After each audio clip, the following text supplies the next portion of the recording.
معزز سامعین کرام، آپ سن رہے ہیں دیار اردو چینل پر احمد ریاض الہدیٰ کی کتاب سلاطین دہلی۔ اگر آپ دیار اردو چینل پر نیو ہیں تو چینل کو سبسکرائب کرنا نہ بھولیں اور بیل آئیکن کو لازمی پریس کیجیے تاکہ آئندہ آنے والی تمام نئی اقساط آپ کو بر وقت موصول ہوتی رہیں۔ چینل کو سپورٹ کرنے کے لیے آڈیوز کو لائک، شیئر اور کمنٹ کرنا نہ بھولیں۔ باب نمبر 10، سلطان علاء الدین خلجی۔ مدورہ پاوڑیا حکمران کے تحت تھا، جہاں ویرا پانڈیا اور سندر پانڈیا دو بھائیوں کے درمیان تخت و تاج کے لیے کشمکش جاری تھی۔ سندر پانڈیا نے سلطنت کے حق سے محروم ہونے کے بعد ملک کافور سے مداخلت کی درخواست کی۔ ملک نائب نے اس کشمکش سے فائدہ اٹھاتے ہوئے مدورہ پر حملہ کر دیا اور اسے تاخت و تاراج کیا اور جا بجا مسجدیں تعمیر کیں۔ سر ویلسلے ہیک نے بیان کیا ہے کہ ملک کافور مدورہ سے 24 اپریل کو روانہ ہو گیا اور 18 اکتوبر 1311 عیسوی کو دہلی پہنچا۔ جو مال غنیمت وہ اپنے ہمراہ لے کر گیا، اس میں 312 ہاتھی، 20,000 گھوڑے، 10 کروڑ ٹکنا کی مالیت کا سونا اور جواہرات سے بھرے ہوئے صندوق شامل تھے۔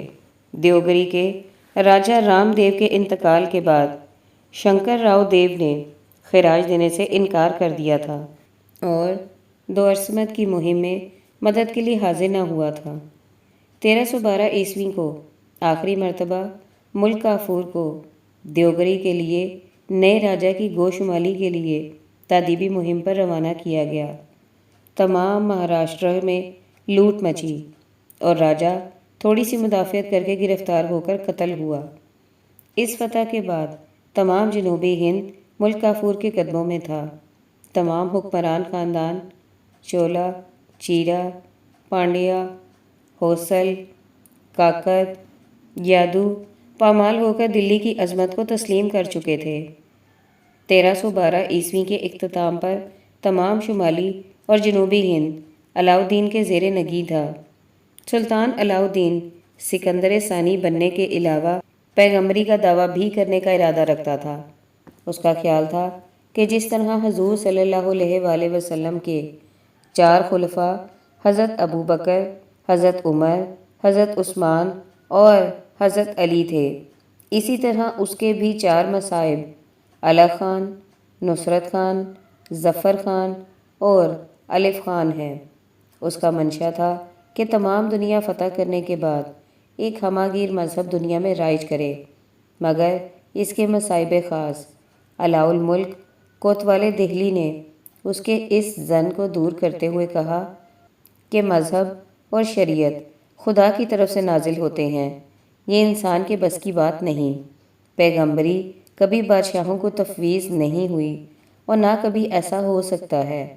البتہ یہ ممکن ہے کہ پیغمبر دادشاہی کے فرائض بھی سر انجام دے۔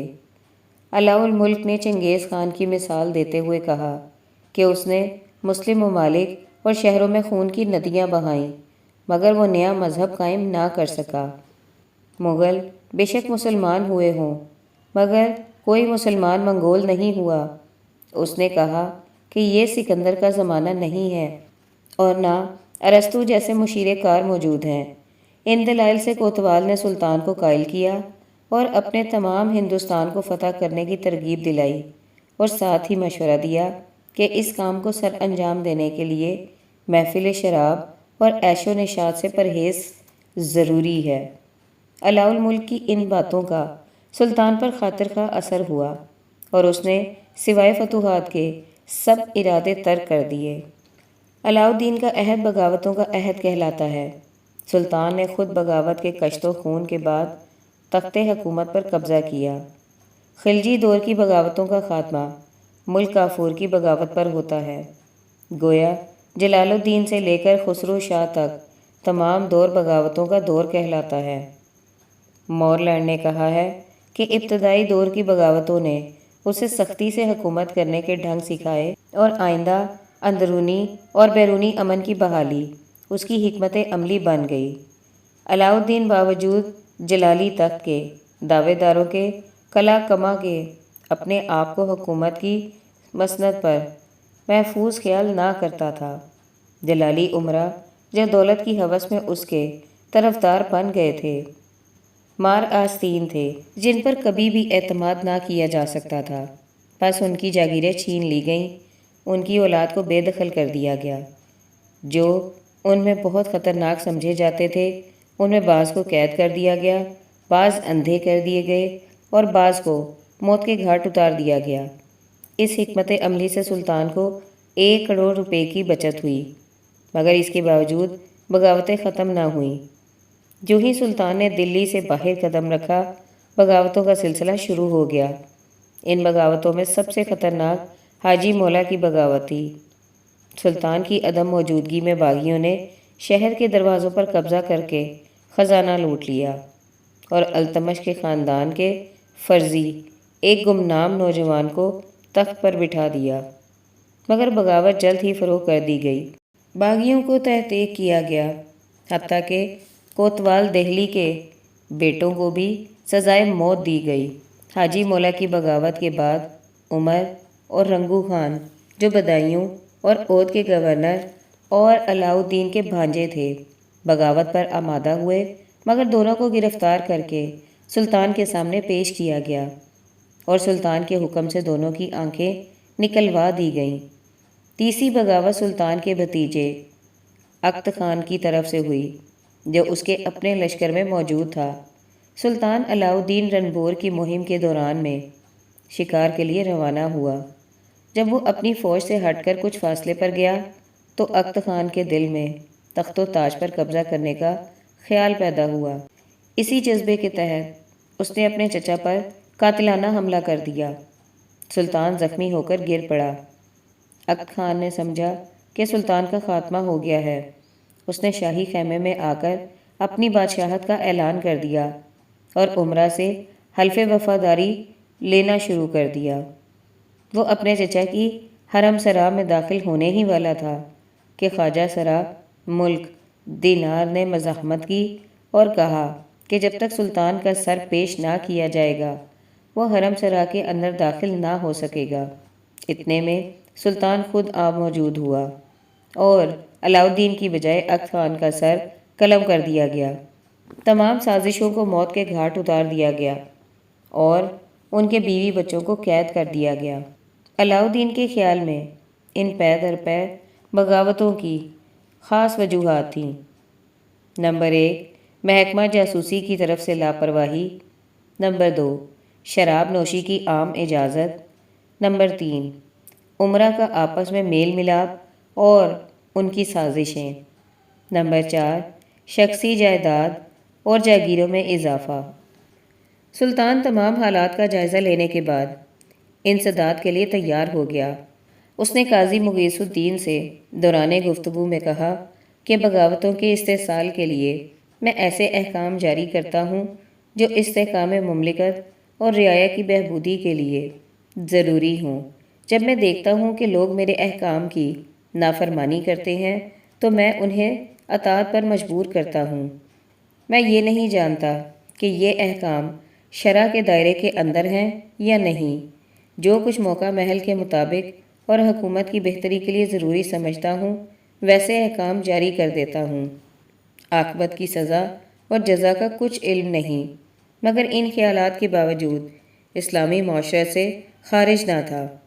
اگرچہ وہ تمام ایشیائی حکمرانوں میں سب سے طاقتور تھا، مگر اس نے سکندر ثانی کے علاوہ کوئی اور لقب اختیار نہ کیا اور اپنے آپ کو یمین الخلافت و ناصر امیر المومنین کہتا رہا۔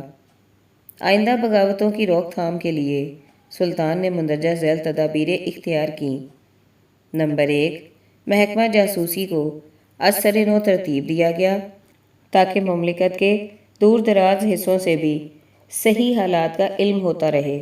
چونکہ ذرائع آمد و رفت کی دقتیں موجود تھیں، اس لیے صوبائی حاکموں کی نگرانی کا یہی ایک مؤثر ذریعہ تھا۔ نمبر 2، شراب نوشی کی ممانعت کے احکام جاری کیے گئے۔ سلطان نے خود شراب نوشی ترک کرتے ہوئے شراب کے بھرے ہوئے مٹکے اور سراہیاں توڑ ڈالیں اور بدایوں دروازے کے باہر اس قدر شراب بہائی گئی کہ تمام کیچڑ ہی کیچڑ ہو گیا۔ رفتہ رفتہ سلطان نے اس قانون میں نرمی کر دی اور اعلانیہ شراب نوشی کی اجازت نہ رہی۔ نمبر 3، امراء کو آپس میں رشتے ناطے کرنے کی ممانعت کر دی گئی، حتیٰ کہ آپس کے میل ملاپ پر بھی پابندی عائد کر دی گئی۔ کوئی محفل منعقد نہ کی جا سکتی تھی جب تک سلطان کی اجازت نہ ہو۔ نمبر 4، جائیدادوں کے اضافے اور زر اندوزی کے متعلق سلطان نے امتناعی احکام جاری کیے اور تمام جمع شدہ مال سرکاری تحویل میں لے لیا۔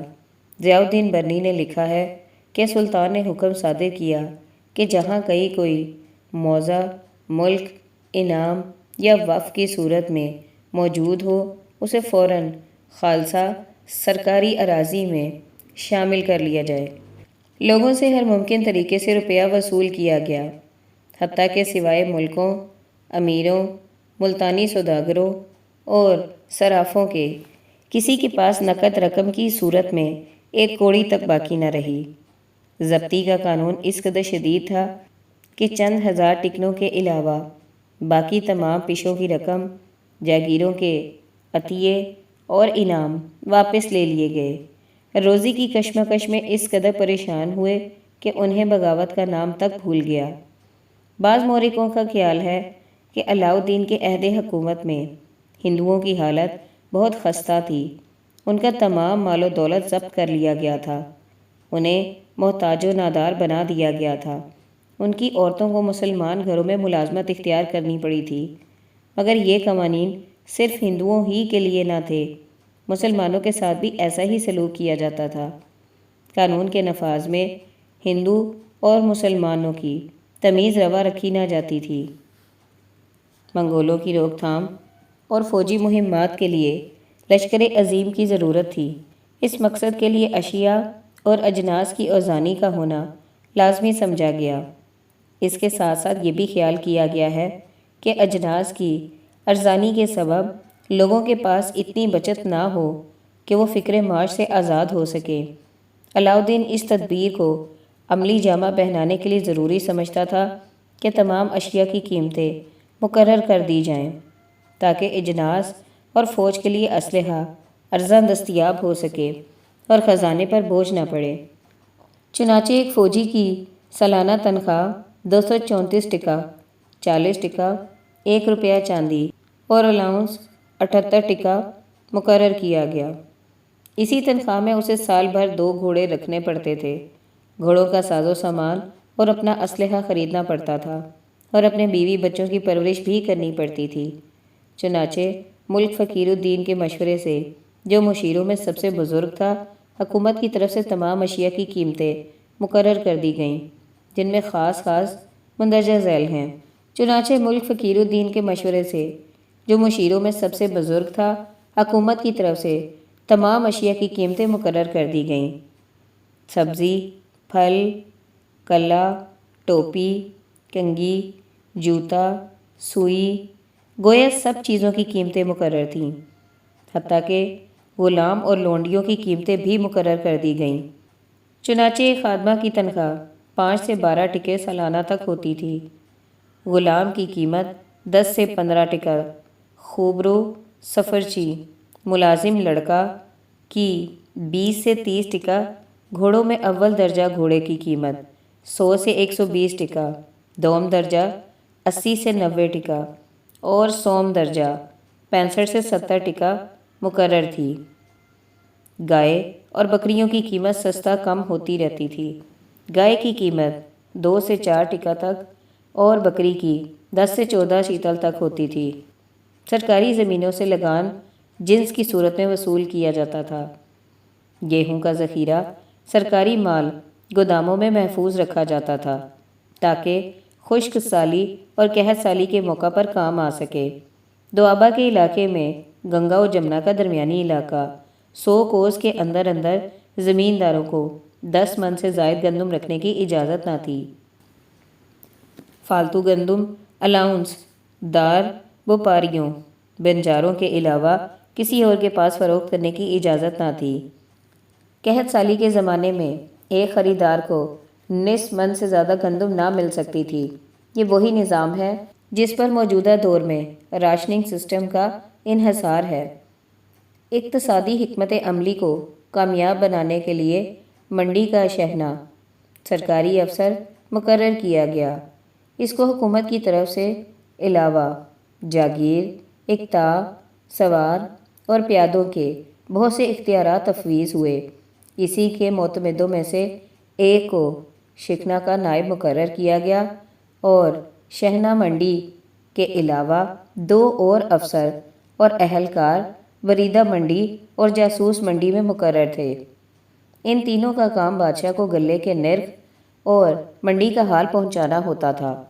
وپاریوں اور دہقانوں کی دیکھ بھال کی جاتی تھی تاکہ وہ تمام غلہ منڈی میں لا کر فروخت کریں۔ شہنا منڈی تمام لائسنس دار وپاریوں کے نام رجسٹرڈ دفتر میں درج کرتا تھا۔ منڈی کا تمام انتظام اس کے سپرد ہوتا تھا۔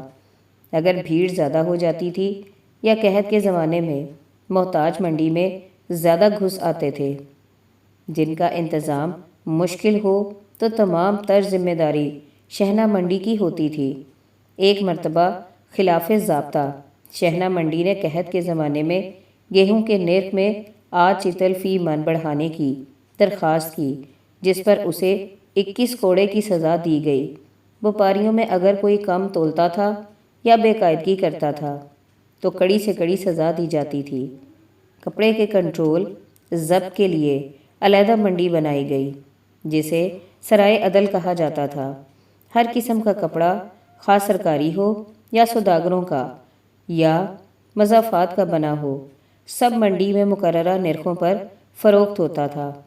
اگر کوئی وپاری مقررہ نرخ سے زائد قیمت پر کپڑا فروخت کرتا تھا تو اس وپاری کا تمام کپڑا ضبط کر لیا جاتا تھا اور سارے بازار سے جرمانہ وصول کیا جاتا تھا۔ دیوان ریاست کے دفتر میں سب سوداگروں کے نام درج ہوتے تھے اور ان سے اقرار نامے لیے جاتے تھے جن میں کپڑا فروخت کرنے کی مقدار، قسم اور نرخ درج ہوتے تھے۔ ایسے اقرار ناموں کا یہ مقصد تھا کہ کپڑا کثرت سے سرائے عدل میں آئے۔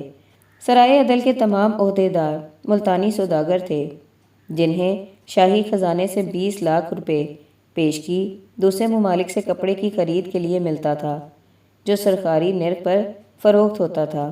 سرائے عدل کے اعلیٰ افسر کو رئیس بازار کہا جاتا تھا۔ نفیس کپڑے کی خرید کے لیے امراء کو رئیس بازار کی طرف سے پروانے ملا کرتے تھے تاکہ نفیس کپڑا چور بازاری میں فروخت نہ ہو۔ مختلف قسم کے کپڑے مختلف نرخوں پر فروخت ہوتے تھے۔ سرائے عدل میں دکانیں صبح سے ظہر کی نماز تک کھلی رہتی تھیں۔ ان اوقات کے علاوہ دکانیں نہ کھلتی تھیں اور نہ خرید و فروخت ہوتی تھی۔ سب ہیڈنگ: علاؤ الدین خلجی کا نظام مالیہ۔ سلطان جلال الدین خلجی کے قتل کے بعد اس کا حقیقی بھتیجا اور داماد علاؤ الدین خلجی 20 اکتوبر 1296 عیسوی کو تخت دہلی پر مطمئن ہوا۔ اس کے تخت نشین ہوتے ہی منگول حملوں نے شدت اختیار کر لی اور اس طرح اندرونی بغاوتوں اور بیرونی دباؤ نے اس کی توجہ گورنمنٹ کے انتظامی ڈھانچے کی طرف دلوائی۔ چنانچہ سلطان نے اس وسیع و عریض سلطنت کو بیرونی حملہ آوروں سے محفوظ رکھنے، ملکی دفاع کو مضبوط بنانے، داخلی طور پر ملک میں امن و امان قائم رکھنے اور اقتصادی لحاظ سے ملک کو مستحکم اور خوشحال بنانے کے لیے اس نے اصلاحات کی طرف توجہ دی۔ وہ نہایت پختہ عزم اور حوصلے کا مالک تھا۔ چونکہ ہندوستان میں حکومت کی آمدنی کا سب سے بڑا ذریعہ ریونیو یعنی مالیہ تھا، چنانچہ اس نے ریونیو کے سسٹم کی طرف سب سے پہلے توجہ دی۔ علاؤ الدین سے قبل قطب الدین ایبک سے لے کر جلال الدین خلجی تک کسی بادشاہ نے نظام مال گزاری کی اصلاح کی طرف کوئی توجہ نہ دی تھی، بلکہ قدیم نظام مال گزاری پر ہی اکتفا کیا جاتا تھا۔ چونکہ علاؤ الدین خلجی ایک بلند پایہ منتظم اور اصلاح کار سلطان تھا، وہ نہ صرف ایک جامع نظام سلطنت کا خواہاں تھا بلکہ ملکی ذرائع پر کنٹرول کرنے کے لیے بنیادی تبدیلیاں کر کے سلطنت کے ذرائع آمدنی کو انتہائی حد تک بڑھانا چاہتا تھا۔ اس کی پالیسی میں سیاسی اور فوجی مقاصد کار فرما تھے، جن میں بھاری مستقل فوج کا قیام، کثرت دولت کا تدارک، ایک خاص طبقے کے اقتدار کا خاتمہ خاص طور پر قابل ذکر ہیں۔ علاؤ الدین خلجی کی اقتصادی پالیسی میں بہت سارے نکات شامل تھے۔ نمبر 1، جاگیروں کی ضبطی۔ علاؤ الدین خلجی نے جب اپنی اصلاحات نافذ کی تو اس نے کسی بھی طبقہ کو مستثنی قرار نہیں دیا، بلکہ اس سے تقریباً تمام مالکان اراضی متاثر ہوئے۔ چنانچہ اس نے پہلی کاری ضرب امراء، علماء اور افسران پر لگائی اور ان سے وہ تمام زمینیں چھین لیں جو انہیں انعام، پینشن یا وقف کے طور پر دی گئی تھیں، اور تمام زمینوں کو اس نے خالصہ یعنی شاہی اراضی میں شامل کر لیا۔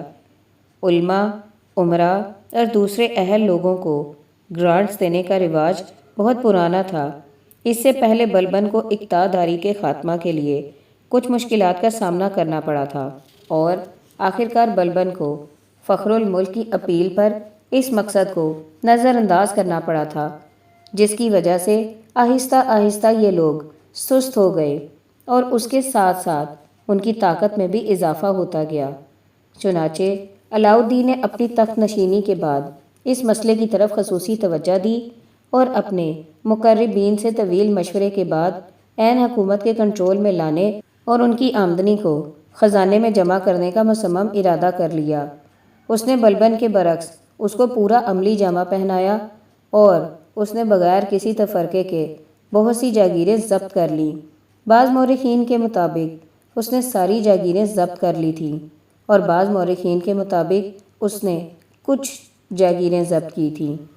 امکان غالب یہی ہے کہ اس نے ساری جاگیریں ضبط نہیں کی تھیں، کیونکہ علاؤ الدین کے دور میں زمینیں گرانٹس کے طور پر دینے کا نظام مکمل طور پر نہیں چھوڑا گیا تھا، کیونکہ ملک قبول الغ خان کو غلہ منڈی کا شہنہ مقرر کرنے کے بعد جاگیر عطا کی گئی تھی۔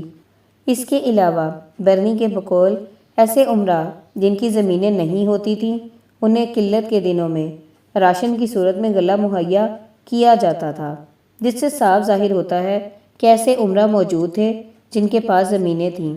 تاہم سلطان نے جاگیروں کی واپسی کو ہی زیادہ ترجیح دی اور افسران کو نقد تنخواہیں دینے کا فیصلہ کیا، اور اگر تمام جاگیروں کو ضبط نہیں کیا گیا پھر بھی کم از کم حکومت نے ان کا بندوبست اپنے ہاتھ میں لے لیا۔ اس سے امراء کی طاقت بہت کم ہو گئی۔ اس کے بعد علاؤ الدین نے اپنی توجہ ہندو رؤسا کی طرف کی۔ یہ لوگ کبھی بھی حکومت دہلی کے وفادار نہیں رہتے تھے، بلکہ ہر وقت بغاوت کے لیے موقع کی طاق میں رہتے تھے۔ یہ لوگ حکومت اور کاشتکاروں کے درمیان مڈل مین کا کردار ادا کرتے تھے۔ ان میں پہلا طبقہ ہندو سرداروں کا تھا جو روایتی طور پر اختیارات کے حامل تھے۔ انہیں کاشتکاروں کی ہمدردیاں حاصل تھیں۔ یہ خاندان ہندو حکمرانوں کے دور میں بھی خود مختار تھے اور انہیں آسانی سے کنٹرول کرنا مشکل تھا۔ جب کبھی انہیں موقع ملتا وہ مرکزی حکومت کے خلاف بغاوت کر دیتے تھے، اور وہ روایتی طور پر اپنی زائد آمدنی اپنی فوجی طاقت کو مستحکم کرنے اور اسلحہ خریدنے پر صرف کر دیتے تھے۔ علاؤ الدین خلجی نے ان کے خلاف سختی سے کام لیا۔ اس نے ان کی طاقت کو کافی حد تک ختم کر ڈالا، جس سے ان کے اثر و رسوخ میں کافی کمی واقع ہو گئی۔ ان سے کم درجے پر گاؤں کے سرپنچ ہوتے تھے۔ یہ لوگ سرکاری افسروں کو مالیہ جمع کرنے اور محصول بندی میں مدد دیتے تھے۔ یہ لوگ پشت با پشت سے یہ فرائض سر انجام دے رہے تھے۔ ان میں چودھری، مقدم اور کھٹ شامل تھے۔ حکومت سے تعاون کے عوض یہ لوگ عام ٹیکسوں اور مالیہ سے مستثنیٰ تھے۔ کسانوں سے مالیہ وصول کرتے وقت یہ لوگ زیادہ رقوم حاصل کر لیتے تھے، لیکن حکومت کے حوالے مالیہ کی کم از کم رقم کرتے تھے۔ اس کے علاوہ یہ لوگ مالیہ وصول کرنے کا محنتانہ الگ وصول کرتے تھے۔